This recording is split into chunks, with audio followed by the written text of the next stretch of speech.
Welcome to Hood Champion Boxing and Sports. In boxing, you find a way to win or you find a way to lose. Or you can be like Canelo Alvarez and try to find somebody who doesn't have a pulse or who's sick or who's got financial troubles or emotional, psychological, and all kind of mental health troubles. And you know what? That would make a great opponent. Attaboy, Canelo, just as we expected. You know what I got to say to that? And a kindly request in the most respectful way to you, Canelito, to hold your horses, matter of fact, to hold the caballos and stop taking it to the stupid. Canelo has no shame. This man just does not care. Canelo doesn't care. People, if you're a Canelo fan, which I'm a boxing fan, right? So it doesn't matter who Canelo fights. I know he was trying to fight one of them straw weights, one of them bantamweights. I think he was trying to get Inoue in the ring. It doesn't matter. I'll watch it. But let's put things in perspective here. If you're a Canelo fan, right? At this point, how can you tell me he's not putting duck sauce on the fried rice? A matter of fact, he ain't putting duck sauce on the carne asada. And don't tell me carne asada don't need no goddamn duck sauce, because Canelo can find a way to put duck sauce on everything. This man should be fighting Benavidez. But this is the problem. The secret society, they're protecting this man. You know why they're protecting him? Because Canelo winning fights equates to money, big money. And so let's be honest. Who can Canelo, because if you were part of the secret society, right, you know, you'd be thinking about these things. Who can Canelo hand the torch off to that can continue to sell hundreds of thousands in pay-per-view buys? You know what I'm saying? Who? I'm trying to think. Because this is what I truly believe the problem is. The secret society's like, okay, Canelo, he's still the man. You talk about fighters having a country behind him, right? This man has the entire país behind him. You know what I'm saying? Mexico. He got a lot of parts of other countries, even the United States. It ain't just Mexico. Let's just be real. Boxing fans love Canelo. And you know, they should, because Canelo, he gets in the ring and he gets busy. And he's not afraid to fight. But I at this point in time, I don't understand why he would go and not be like, you know what, I want Benavidez. I'm being honest with you.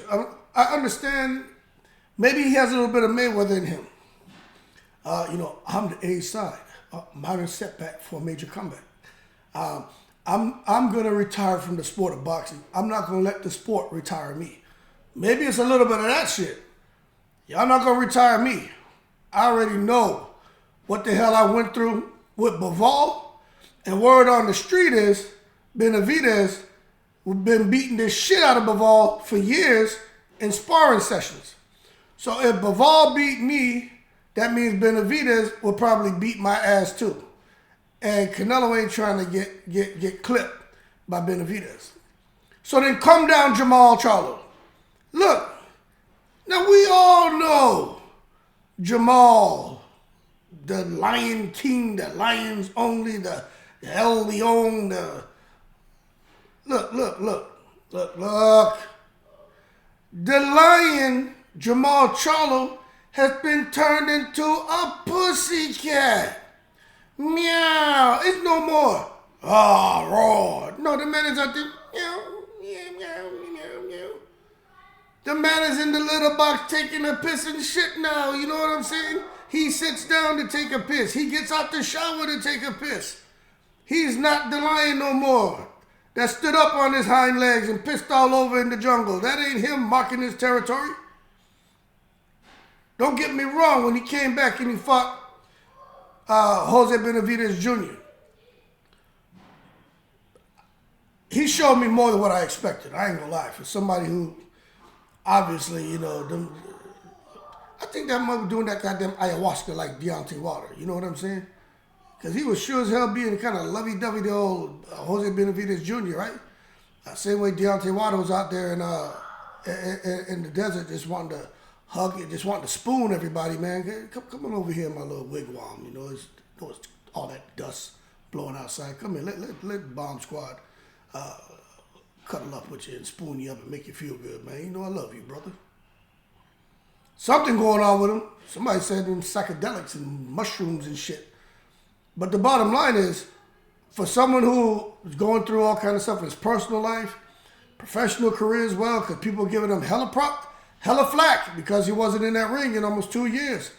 Why in the world is he sitting there squeezing this belt? Why is Mauricio the No Suleiman allowing this man to squeeze this belt? No more drops of life coming out that shit. That belt dead. Give it to somebody else who can resuscitate it, breathe life back into it. Do a Jack Reese Tyson Fury and get down on his knees and hands right over his face and tongue kiss him. Let somebody do a Jack Reese on that belt. And get over his knees and shout and start counting and waking back up like Jack Reese did Tyson Fury. Secret Society was in full effect in that fight. We ain't talking about that.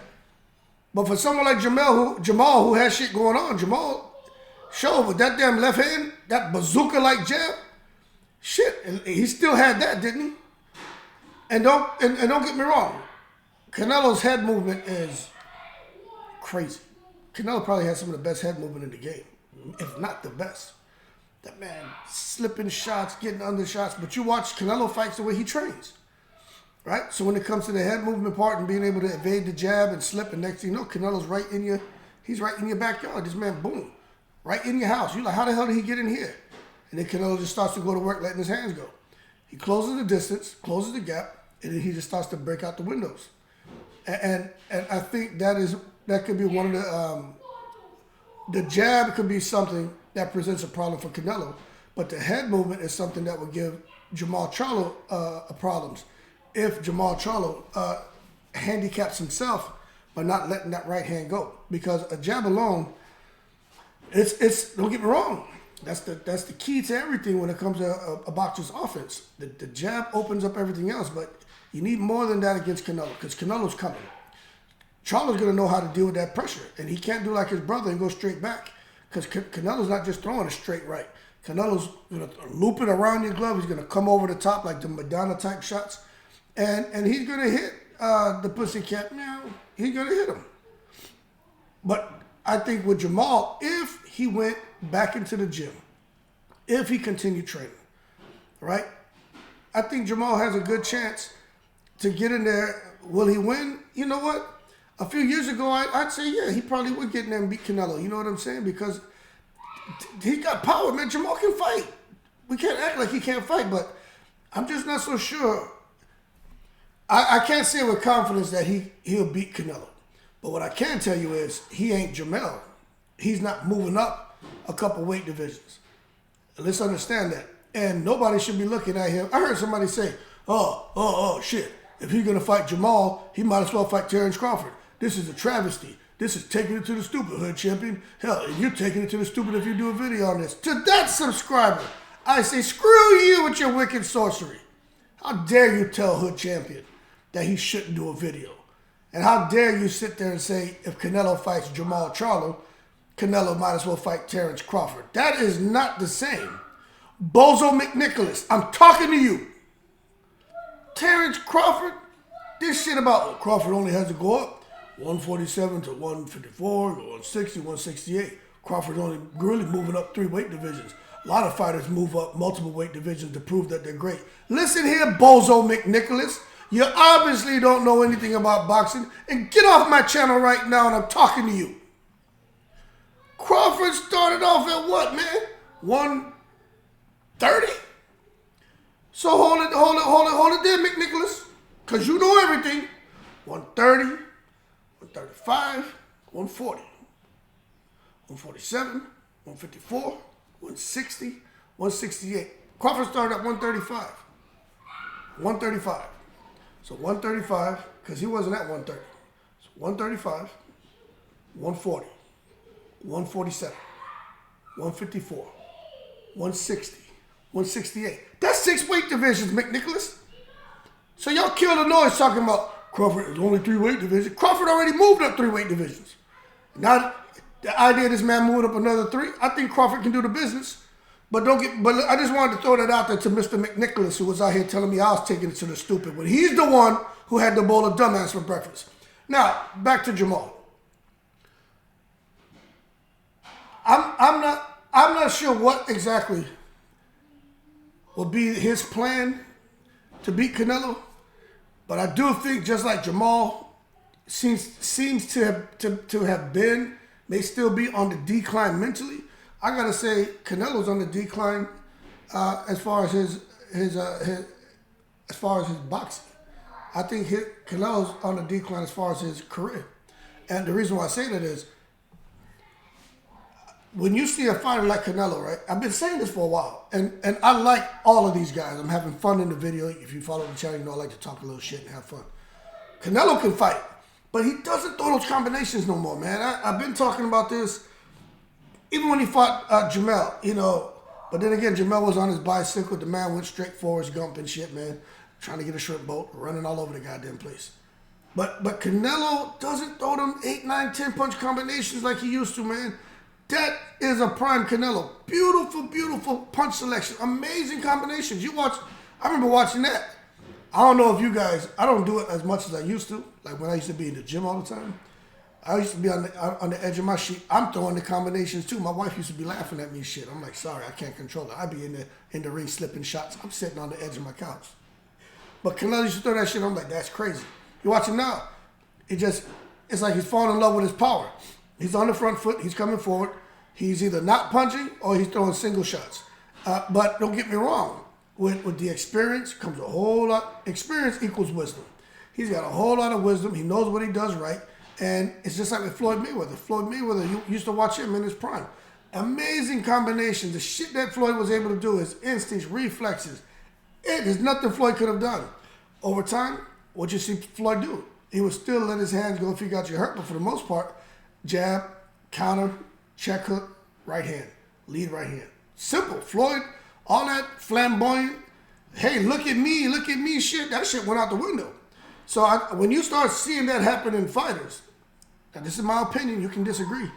To me, as far as them offensively, you know, Father Time is sitting there, man, and got him by the balls and taking a little tug on him and say, hey, my man, I'm coming for you. And that forces them to make some adjustments. And I think that's what we're seeing in Canelo. Now, the thing is, Canelo's decline, now don't get me wrong, he's still the man, all right? I want to make sure I make that clear, but he's not prime Canelo anymore, in my opinion. Canelo's decline, and then you have where Jermall Charlo was up here a couple years ago, but with everything going on with him, his decline, inactivity, mental health issues, I think the fight's more competitive than what people are saying because they both have issues. The problem is Jermall seems to be on an upswing. Canelo just seems to be just in cruise control right here, where you're seeing Jermall Charlo starting to recover, and you're starting to see he's heading. And who knows? He may keep going. He may spike, but he hasn't spiked yet. But he's recovering. You can see there's some growth there with Jermall, and I truly believe that this fight is more competitive than what people think. And I think it's cool that the Charlo brothers are getting paydays. If you're going to take a man like Jermall, who was smaller, right? You know, you could tell there wasn't much for Jermall Charlo and putting on the weight, and he obviously knew he was about to make huge money. He came in there, he looked like he had every intention on trying to win until he got bing-binged. Once Canelo hit him with the Mexican bing-bing, Jermall Charlo was out of there. He was looking for the goddamn Houston backyard barbecue. He was like, man, forget this. He ain't hitting me with no more of that, man, bing-bing shit. I want to go back to the Mexican barbecue. Y'all can eat that bing-bing. I'm eating barbecue. And that's what happened. So I don't know what all was going on with Jermall. Maybe he gave him too much respect, but I will tell you is when he got hit with that first guzzer, guzzer, guzzer, ratatata, he wasn't trying to hear that shit. He was like, nah, I'm good. And as a result, kind of played himself, and a lot of boxing fans are very disappointed. I even saw one guy say something real crazy, you know, about he let down the whole community, something crazy, you know, and I was like, yo, man, you're taking it to the stupid with that. You got to understand this man had to come up to a certain weight, 3 weight divisions. He obviously didn't look like he was very comfortable, or 2 weight division, didn't look very, very comfortable. It just was somewhere where he wasn't used to fighting, and that shit affected him, obviously. But then when you got a bull like Canelo in front of you, you know, hey, you just can't sit there and try to hold your ground and bang him out when obviously there's a huge disparity in power. So I don't think that's the case with Jermall. He's obviously bigger. He's stronger. He even looks bigger in the ring than Jermall. Like he's naturally bigger. I think Jermall's 5'10", 5'11". Jermall's 6'1". So he's just naturally bigger. The twins and all that, but one just had a little more tot when they were kids. So that being said, man, Canelo, did he drop the ball? You know, I don't know. I think he should be fighting Benavidez. But at the same time, he probably doesn't want the sport to retire him. I think the Secret Society still have plans for Canelo to at least get his second fight under contract with PBC, and then his third fight be a big fight against Benavidez, maybe over in Saudi. You just don't know. But that would make sense to me. But what I will say is, it does seem like Canelo looking for the handicap fighters. Any way to give himself an advantage right now. Yeah, big names. Don't get me wrong. You go out there and clip the Charlo twins, the Backyard Barbecue Boys. Then Canelo's, hey, he had that on his resume. He just went and kicked 2 brothers' asses. But I don't know if Jermall can do like Vitaly Klitschko when Corey Sanders beat the shit out of Vladimir. I don't know down there in South Africa, wherever the hell they fought. I don't know if Jermall can beat Vitaly, who comes in. Vitaly was standing 6'9". That motherfucker was eating gunpowder and shit and dynamite. You know what I mean? Vitaly was a different animal. A Russian bear. If Canelo's a bear, I'll call him a bull. Then Vitaly was a Russian bull. Okay? And one thing to be a bull and then be a Backyard Barbecue Boy. And I'm just not sure Jermall can go in there and say, you know what? You banged out my brother. I'm going to come in here and I'm going to tear your ass up. I don't think that's the case, because Jermall and Jermell seem like they want to tear each other's asses up. They're twins that don't seem to like each other. So I'm not sure that could be the motivation for Jermall to go out there and, you know, hey, I'm going to make sure that I get the payback, because you went out here and did this to my twin. Them guys, it's crazy to see them fighting like that and treating each other like that. I'm be honest with you, I don't understand what the hell happened in their house. You got 2 of them cats, handsome cats, outstanding athletes. You know, I always said Jermell and Jermall should be gazillionaires. 2 twins, and I don't talk race on this channel because that ain't my style, but they just happen to be, you know, two black guys, twins. Nice smiles, man. Handsome, man. Fucking champions. Why aren't they on every goddamn cereal box? Why aren't they in commercials? These dudes should be all over the world. They should be all over the world, man. They should be out there, man, and all kind of commercial shit for the kids.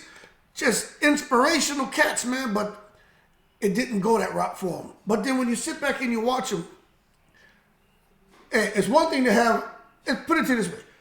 It's one thing to have someone come shit in your living room. You're like, yo, that shit stinks really bad. It's another thing to have 2 piles of shit in there. It's like, oh, Jesus Christ. You out of there. You running. You hauling ass. You don't want that. One thing to have 1 pile of shit you gotta goddamn clean up. 2 piles of shit. And that's what it is with these guys with their attitudes. I think what people see is, you know what? I don't even want to deal with that one. That shit stink. I gotta deal with 2 of them. That's way too much shit to deal with. And I truly feel that way. But don't get me wrong. That's my kids out there playing this shit. But don't get me wrong. I truly believe that the paydays are deserving. I think Jermall deserves a payday. You're going to take him, bubble him up 2 weight divisions to fight Canelo, then you're wrong. But get it? Big name. Oh, the undisputed versus undisputed. All that shit sounded good. He got paid great. Jermall, hey, this is the twin. Can the brother get payback? This is revenge. Get it? Great. All makes sense. He's the bigger twin. All that it sounds good. That's my kids out there playing. My 13-year-old playing with the 6-year-old and shit. But all that sounds good. But Jermall has all kind of shit going on in his personal life. So again, it's kind of hard for me to really say, attaboy, Canelo, good job. You out there showing us why you really have been the man the last few years. Nah, but you can't take nothing away from Canelo. I truly think this is all strategic. I don't think it's all his fault, although he has to pick and choose and agree with the fighters. Canelo's just, understand this, Canelo said, I decide who I fight. It ain't quite like that. He got 3 fights over there on PBC. They give you a list of names. Canelo just doesn't go over there with a blank canvas and then drop what he wants. And they say, yes, sir, yes, sir. Si, senor. That's not how that shit happens. He goes over there, boom, 5 names, pick one. Simple. And they have a discussion, they figure it out. So Canelo ain't his own boss like that. But he's got a whole lot of flexibility because he's the man. Who else says that Deontay Wilder, right? He's another one. I'm my own boss, I'm my own this, I'm my own that. None of these guys, maybe Mayweather, was the one who walks into a place and say, I want this guy, get him. You know what I'm saying? But I just don't think that's quite how it works out. But I do think Canelo has probably out of all fighters the most flexibility. I do. I think he has the most flexibility on the opponents that he chooses to get in the ring with. That being said, Canelo, hey, he sees somebody sick, sees somebody handicapped. Little roadkill over there. Shit, that's like something easy to eat. Let me go in. Oh, that roadkill looking good. Because he don't want to deal with nothing with no life in him. Because now to sit there now and try to get his hands on it, man, and wrestle it down and tranquilize him and bust the throat and feather the, boil the water and dip the chicken or whatever the hell he catch and feather that shit and clean it out, take out the heart and the intestine and the gizzard and everything, man, and take all that damn corn and shit out the gizzard, man, and clean that out real good, man. Canelo ain't trying to do all that. He ain't trying to do all that at all. He looking to me for the easier fights. And word on the street is Canelo was trying to get Vic Darchinyan out of retirement to get him in there. I think Vic Darchinyan was weighing about 105 pounds. Like Canelo was trying to get his hands on little Darchinyan. Darchinyan and disappeared somewhere. He ain't trying to mess with nothing. But that being said, man, y'all keep cool. Shout out to the veterans, 7 continents. Canelo looking for a fight, but he ain't looking for nobody with no pulse. But I do think that the fight after Jermall Charlo, I do think Canelo will fight Benavidez. I mean, at this point, who else does he fight? I mean, goddamn. Even Canelo fans are turning on Canelo. I saw somebody post something today. At this point, I think after Jermall, if he doesn't fight Benavidez, I'm gonna say that he's ducking. My man, why you gotta wait after Jermall? Y'all, he been ducking that Benavidez forever. That's like, everybody knows that. That's no secret. Goddamn, don't take a blind man to see. How long Benavidez been there in the mandatory position? You know what I'm saying? I heard there was something about a lawsuit. Now, that's why I always say take shit with a grain of salt. I've learned the hard way. You come across some of the shit people be reporting or coming off of Twitter, even from the Coppingers and some of these news boxing reporters, boxing analysts. And no, I'm not talking about YouTube guys. They don't know shit. Nothing. They so full of shit. They lie so much to everybody out here. I don't pay none of them no attention. Period. They're full of shit. They're so full of shit. Don't listen to them, man. They just be talking shit. And the problem is nothing wrong with having a conversation. They try to act like it's a fact. But I learned my lesson from going on Twitter and seeing somebody post, breaking, this just in, shocker, what will he do next? I'd be like, oh shit. Then you find out the guy is a nobody. He's sitting in his mother's house, age 36, writing his name on the goddamn orange juice. And this is his life, getting on the internet, just stirring shit up. So what I will say is, I heard something about a lawsuit, but don't take that shit, hey, it looks like that wasn't true. But I think that's maybe the next step for Benavidez, unless they're giving him a little bit of money. Like, yo, just chill. We got you here. Take this little $2 million. Don't worry about it. Because you just don't know what goes on in boxing. I do believe that secret society is in full effect. And I do believe there's a reason why these guys who aren't getting the opportunities that they should, that they've earned, why they ain't really worried about it. I think that's some money being put in their pocket just to shut them up. That being said, y'all keep cool. The Charlos deserve those paydays. You're going to catch them while they're vulnerable and you handicap them, then pay them. And that's good. That's great for them. But for Canelo, hey, after this, my man, you got to do something. Because I may have to find Claude and Ray and run up on you and start round 2 with a killing spree. In the breeze.